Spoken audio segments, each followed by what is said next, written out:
यारन जे मथा पंहिंजी जान कुर्बाना, ॾिठो न कॾहिं असां नफ़ो नुक़साना।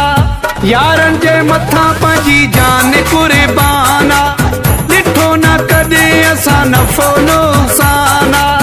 असां त जवाई न लाइ आहियूं माण्हुनि पैसा कमाया, असां इज़त कमाई माण्हुनि बंगला बणाया, असां संगत बणाई। यारन जे मथा पंहिंजी जान कुर्बाना, ॾिठो न कॾहिं असां नफ़ो नुक़साना। असां त जवाई न लाइ आहियूं माण्हुनि पैसा कमाया, असां इज़त कमाई माण्हुनि बंगला बणाया, असां संगत बणाई।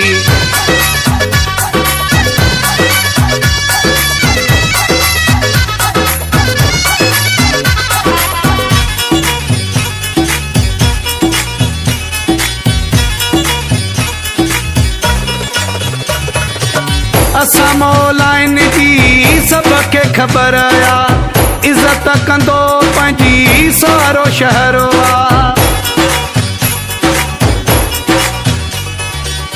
असां मौलाइन जी सबके ख़बर आ, इज़त कंदो पंहिंजी सारो शहर आ।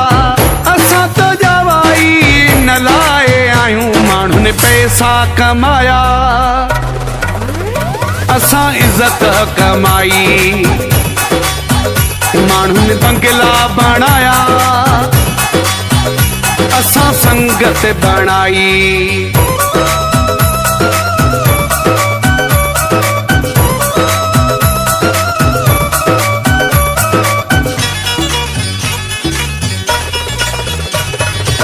संगत सिवा नाहे ज़िंदगी के कम जी, परे यारन खां ख़ुशी कहिड़े कम जी। संगत सिवा नाहे ज़िंदगी के कम जी, परे यारन खां ख़ुशी कहिड़े कम जी। असां त जवाई न लाइ आहियूं माण्हुनि पैसा कमाया, असां इज़त कमाई माण्हुनि बंगला बणाया, असां संगत बणाई।